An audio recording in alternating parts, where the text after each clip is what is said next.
Pemirsa, revisi Undang-Undang Minerba yang memungkinkan perguruan tinggi mengelola tambang memantik pro dan kontra. DPR yang telah mengetuk palu RUU tersebut sebagai usulan DPR dalam rapat paripurna menyebutkan keputusan itu bertujuan untuk membantu pendanaan pendidikan. Marilah kita memasuki acara kedua rapat paripurna Dewan hari ini, yaitu pendapat fraksi-fraksi terhadap RUU tentang perubahan keempat atas Undang-Undang Nomor 4 Tahun 2009 tentang pertambangan mineral dan batu bara. Usul inisiatif Badan Legislasi DPR dilanjutkan dengan pengambilan keputusan menjadi RUU usul DPR RI. DPR RI telah mengesahkan rancangan undang-undang tentang perubahan keempat atas Undang-Undang Nomor 4 Tahun 2009 tentang Minerba sebagai RUU inisiatif DPR. Tak ada suara anggota Dewan yang menolak RUU Minerba dalam rapat paripurna Kamis 23 Januari 2025 pekan lalu. Apakah RUU tentang perubahan keempat atas Undang-Undang Nomor 4 Tahun 2009 tentang pertambangan mineral dan batu bara dapat disetujui menjadi RUU usul DPR RI? Baik, terima kasih kepada perwakilan fraksi yang baru saja menyampaikan pendapat fraksi. Padahal nyatanya ada satu poin kontroversial yang memantik pro dan kontra yang termaktub di dalamnya, yakni pemberian izin pengelolaan tambang oleh perguruan tinggi. DPR berpendapat keputusan tersebut bertujuan untuk membantu pendanaan pendidikan. Namun sejumlah pakar pendidikan punya pandangan berbeda. Pengamat kebijakan pendidikan Universitas Pendidikan Indonesia UPI Cecep Darmawan menilai wacana tersebut berpotensi menyalahi maruah pendidikan tinggi. Nah, kalau konteksnya dengan pertambangan itu adalah kegiatan yang melibatkan riset dan pengabdian masyarakat, saya sepakat perguruan tinggi dilibatkan. Tentu perguruan tinggi yang ada kaitan dengan itu ya. Nah, yang kedua, kalau nambang dalam pengertian usaha tambang, seperti juga dilakukan oleh lembaga-lembaga bisnis, sebetulnya kan perguruan tinggi bukan lembaga bisnis. Entitas perguruan tinggi itu adalah satu institusi bagaimana mencerdaskan kehidupan bangsa. Dia domain publik, ya. Dan tugas pemerintah negara membiayai perguruan tinggi. Jadi kalau mau dilibatkan perguruan tinggi bukan nambang dan pengertian bisnisnya, tapi riset-riset tentang tambang, soal AMDAL misalnya, bagaimana tambang tidak dikorupsi, ya. Libatkan perguruan tinggi itu. Di model pengawasan bagaimana yang baik, libatkan perguruan tinggi. Kemudian kalaupun masih mau dilibatkan, misalnya bagaimana tuh sumber daya mineral ini misalnya ya, di daerah mana saja, lokasi seperti apa, libatkan perguruan tinggi dalam riset-riset tambang, bukan untuk nambangnya. Jadi bukan perguruan tingginya ikut nambang. Ya, menurut saya salah konsep ini ya, salah pikir kalau perguruan tinggi suruh nambang. Sekarang kalau ada pertanyaan misalnya bagaimana dengan jurusan pertambangan perguruan tinggi, ya, itu dalam kerangka riset pengabdian masyarakat. Ya. Lantas bila mana RUU Minerba disahkan, bakal seperti apa mekanisme pengelolaan tambang oleh perguruan tinggi? Tim TV One mengabarkan. Sejumlah universitas menyambut baik rancangan Undang-Undang Minerba yang memungkinkan perguruan tinggi dapat mengelola tambang. Namun ada pula yang berpendapat bahwa izin kelola tambang bagi kampus bukan hal yang lazim dan harus dipertimbangkan dengan matang. Dalam konteks ini kemudian itikadnya menurut saya sangat-sangat bagus, sangat-sangat mulia, yakni bagaimana negara hadir memberikan subsidi dalam tanda kutip bagi perguruan tinggi, khususnya perguruan tinggi negeri, agar ketergantungan pada UKT itu menjadi lebih rendah lagi. Dan kalau melihat niatnya yang sangat luar biasa, tentu perguruan tinggi akan sangat mengapresiasi, sangat menghargai dan tentu mendukung ide untuk itu. Kan? Sebagai akademisi kami melihat bahwa hal tersebut sebenarnya cukup kami sambut baik ya. Kenapa? Karena Universitas Hasanuddin sebagai salah satu universitas besar di Indonesia yang juga merupakan universitas dengan status perguruan tinggi negeri berbadan hukum, kami telah memiliki badan usaha badan usaha milik universitas ya, di mana salah satu badan usahanya adalah badan usaha yang selama ini bergerak dalam bidang usaha jasa pertambangan. Saya pikir mengenai kebijakan izin pengelolaan tambang oleh kampus ini memang harus dipertimbangkan dengan matang ya. Karena ini sesuatu yang baru dan tidak sesuatu yang lazim, dan juga ketika izin pengelolaan ini diberikan oleh kampus harus dapat didefinisikan apa nilai tambah yang bisa didapat selain sebagai operator. Kita tahu kampus punya fungsi riset dan inovasi, pengembangan teknologi, dan juga penyiapan sumber daya yang unggul. Jadi saya pikir ini harus hati-hati ketika kebijakan ini memang nantinya akan digulirkan menjadi sebuah rancangan undang-undang. DPR RI mengetuk palu rancangan undang-undang tentang minerba sebagai RUU usulan inisiatif DPR dalam rapat paripurna Kamis pekan lalu. Salah satu yang menjadi sorotan adalah pasal mengenai wacana perguruan tinggi dapat mengelola tambang. DPR menyebut keputusan ini bisa dijadikan media untuk membantu pendanaan pendidikan. Ya, namun sejumlah kalangan juga menilai pengelolaan tambang oleh kampus dalam hal ini dapat menjadi hal yang perlu dibahas bersama kami. Seperti apa mekanisme pengelolaan tambang oleh kampus yang diusulkan oleh DPR? Untuk membahasnya sudah ada bersama kami anggota Komisi 12 DPR RI fraksi Gerindra Ramson Siagian dan juga pengamat pendidikan Bapak Darmaning Tias. Selamat petang Bapak-bapak. Selamat petang. Pertama-tama kita ingin menanyakan kepada Bang Ramson terlebih dahulu. Ini menanggapi adanya usulan ini, sebenarnya apa yang menjadi pertimbangan dari DPR sehingga usulan ini bisa diterbitkan? Bahwa pertambangan kita salah satu sumber daya yang sangat besar di Republik ini. Selama ini hanya dikelola oleh BUMN dan juga badan usaha swasta.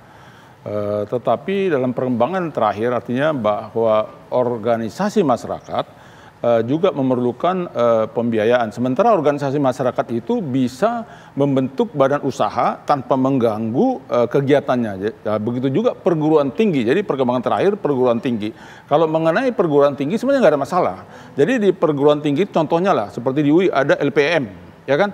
Nah, jadi misalnya dibentuk satu LPM, Lembaga Penelitian Ekonomi Manajemen, ini bisa mengelola, membuat perencanaan pengembangan wilayah pertambangan. Artinya yang diberikan izin oleh negara, oleh pemerintah. Nah, jadi tidak harus semua pengurus perguruan tinggi harus aktif. Jadi diberikan satu badan, ini kan soal kepemilikan bisa universitas, bisa institut perguruan tinggi. Tetapi pengelolanya bisa dibagi tugas.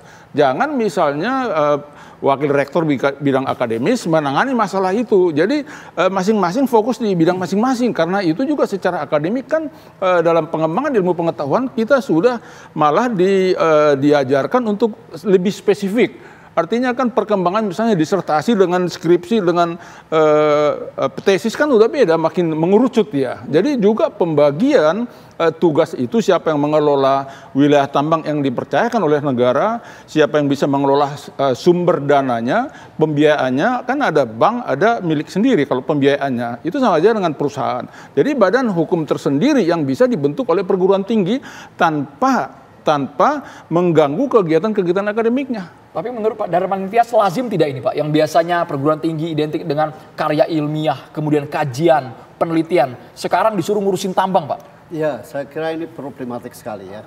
Makanya saya termasuk kelompok yang menolak gitu, karena itu sudah pasti akan merusak marwah perguruan tinggi, terutama kalau universitas sebagai penjaga kebenaran. Jadi kita nanti perguruan tinggi tidak objektif lagi ketika ketika menghadapi misalnya isu kerusakan lingkungan.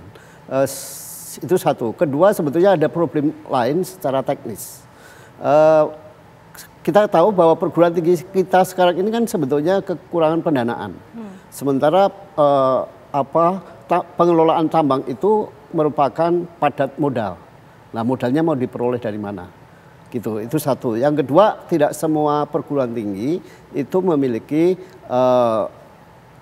fakultas pertambangan misalnya, sehingga mereka juga harus merekrut ahli-ahli tambang dari luar, dan itu akan menjadi cost. Tapi yang paling penting saya kira adalah soal akan merusak marwah pendidikan itu sendiri, marwah pendidikan tinggi. Itu yang paling penting. Ya. Jadi sebenarnya nggak ada masalah. Karena harus dibedakan, ini kan soal manajemen, tidak perlu universitas itu harus punya fakultas pertambangan. Itu soal manajemen, misalnya si A, si B membentuk badan usaha, dapat UPK atau UP. Dia kan bisa mengelola, sumber dana kan tidak harus dana sendiri. Betul. Yang penting bank bisa mempercayai, visible, dan bisa di-manage, terutama sekarang kan itu soal manajemen. Dan perguruan tinggi punya ahli-ahli manajemen, bagaimana justru di situ dipraktekkan pembagian tugas, pembagian fungsi. Jangan fungsi dia betul-betul fokus akademik mengganggu-ganggu ini, jangan. Dikasih yang memang pakar manajemen dan bisa dipraktekkan di situ, karena Pak, perguruan tinggi membutuhkan pembiayaan, Pak. Kalau enggak nanti uang kuliah itu terlalu tinggi biayanya. Itu saya justru mau menanggapi itu. Kita sudah punya pengalaman persis 22 tahun. PTN itu berubah menjadi dulu PT BHMN, sekarang PTN BH gitu ya. Saya selalu bilang ini bentuk privatisasi. Ternyata begitu privatisasi ini, perguruan tinggi ini mengalami persoalan yang sangat besar, terutama terkait dengan penyediaan SDM. Karena SDM kemudian diserahkan kepada perguruan tinggi yang namanya dosen universitas. Ketika status dosen itu sebagai dosen universitas, maka universitas tidak lagi mampu menarik dosen-dosen yang qualified. Nah, ini jadi ada persoalan di situ. Lalu kedua, dari pengalaman selama ini sebetulnya ketika perguruan tinggi itu diprivatisasi, maka yang jadi beban adalah sumber dana itu dilimpahkan kepada mahasiswa. Nah, sekarang perguruan tinggi mau menjaminkan asetnya dari mana, misalnya harus meminjam uang ke bank. Bank kan butuh agunan. Sementara nggak ada aset yang perguruan tinggi yang bisa dijaminkan itu, sehingga kita khawatir justru itu akan merusak, sangat mengganggu proses pembelajaran.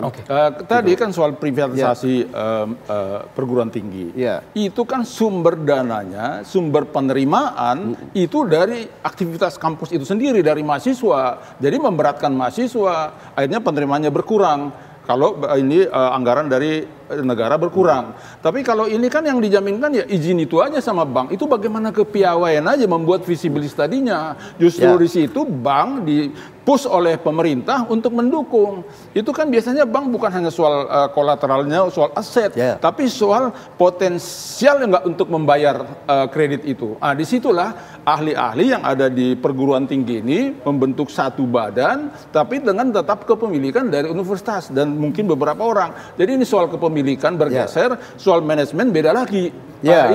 Itu sebenarnya itu justru ini challenge, tantangan buat perguruan tinggi, Pak. Ya, tetapi sudah terbukti gagal. Jangan terus apatis. Ini tantangan di bidang masing-masing. Sudah terbukti gagal. Selama ini itu privatisasi tadi kita lihat, Pak. Karena kenapa kalau disebut gagal? Karena penerimaan yang diharapkan itu dari mahasiswa. Kalau ini kan dari sumber daya alam. Sebetulnya dengan privatisasi, perguruan tinggi diberi keleluasaan untuk membentuk badan usaha.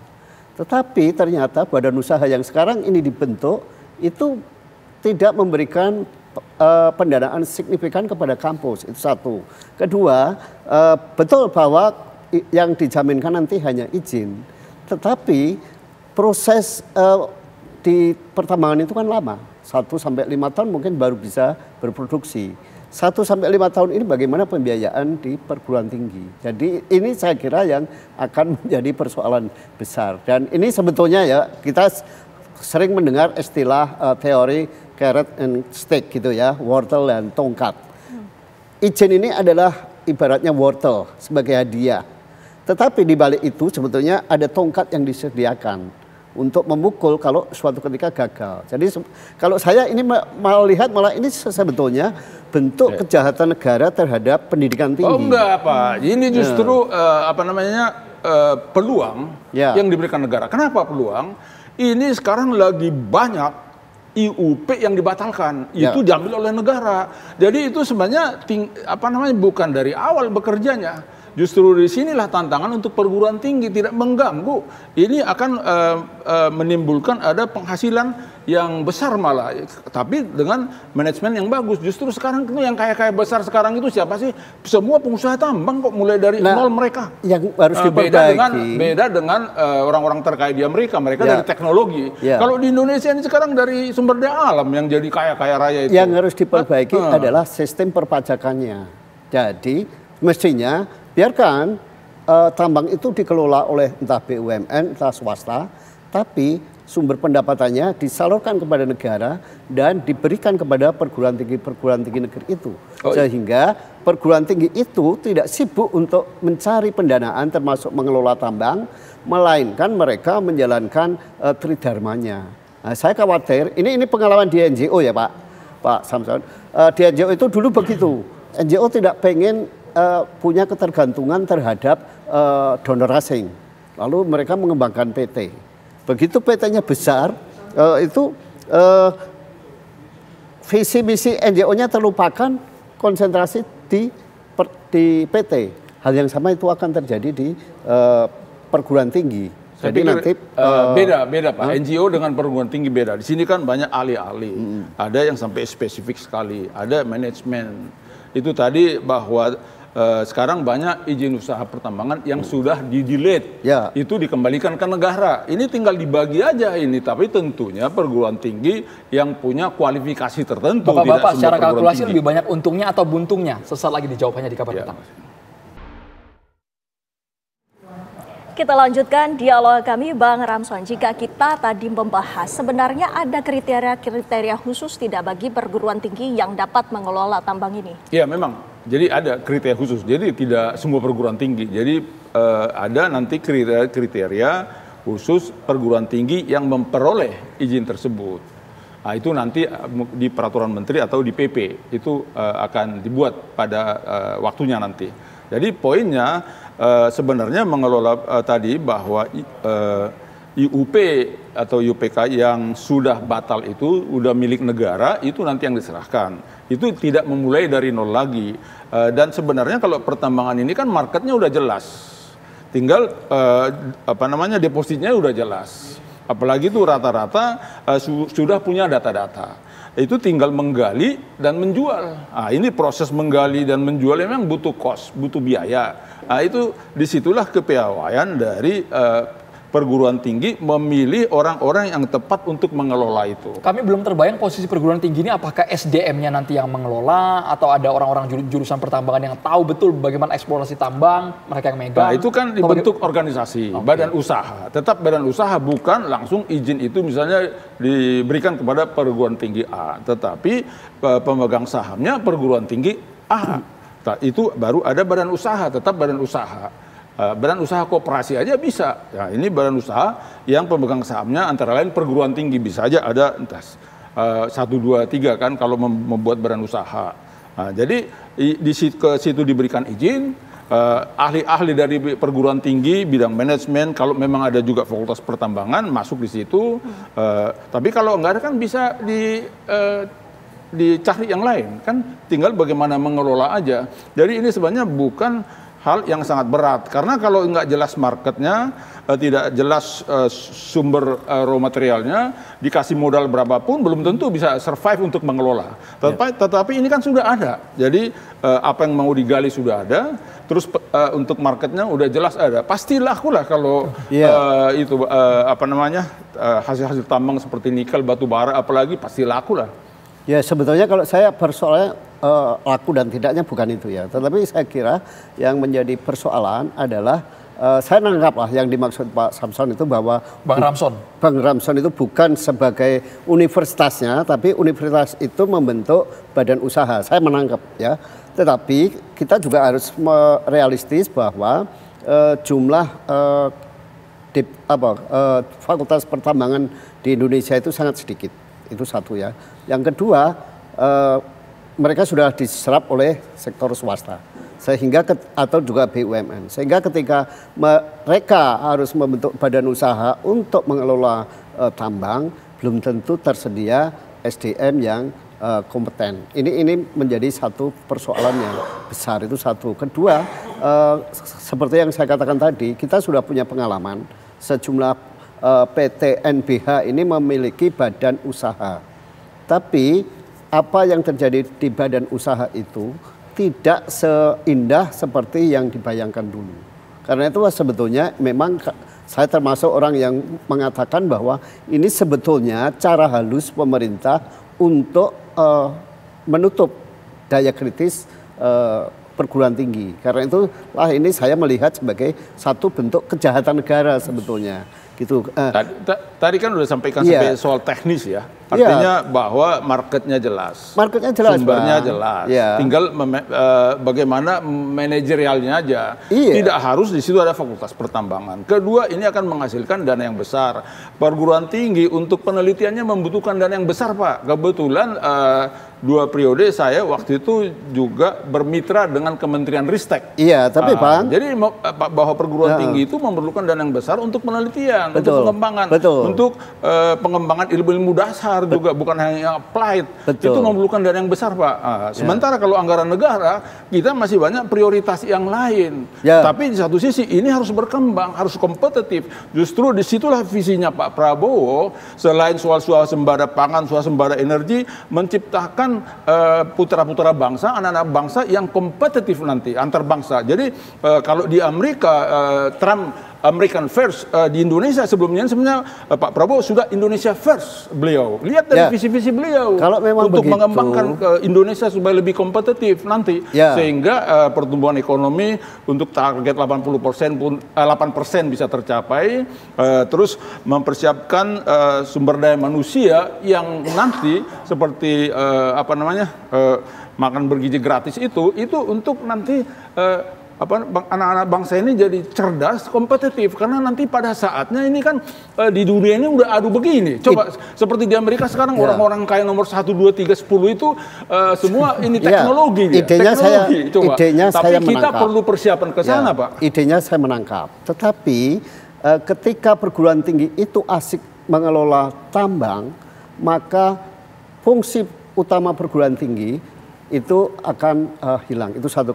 Kedua, perguruan tinggi yang memiliki potensi untuk mengelola tambang adalah universitas-universitas atau perguruan tinggi yang sekarang ini sudah mapan. Sehingga yang akan terjadi apa? Justru kesenjangan kualitas antara perguruan tinggi besar dengan perguruan tinggi yang kecil. Sementara target Pak Prabowo adalah meminimalisir ketimpangan, termasuk ketimpangan kualitas pendidikan.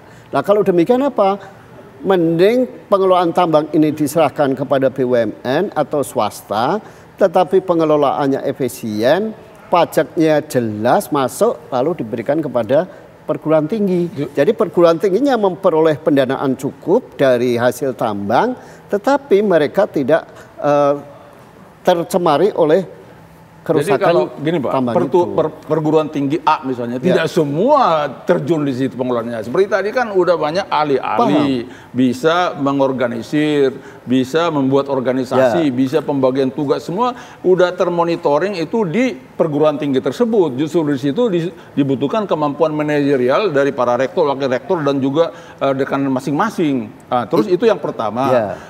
Terus yang kedua, kalau dikatakan bahwa nanti yang lain belum, ya memang yang penting kan ini yang tertentu itu dulu, yang memang punya kapasitas untuk berkembang sehingga tidak gangguan. Nggak mungkin sekaligus semua. Terus diberikan tadi soal diberikan kepada BUMN dan swasta, sudah diberikan kepada BUMN, sudah diberikan kepada swasta. Tapi kan ada swasta dulu, tunggu dulu Pak. Ada swasta yang main-main juga sehingga makanya banyak IUP yang dibatalkan. Nah, itulah seharusnya tanggung jawab negara itu untuk mengawasi bagaimana swasta yang diberikan izin itu, dia memanfaatkan izin itu secara maksimal, dan negara mengawasi untuk kontrol terhadap pemasukannya. Jadi tidak lalu kemudian karena ini swasta main-main lalu diserahkan ke perguruan tinggi. Bukan semua swasta main-main.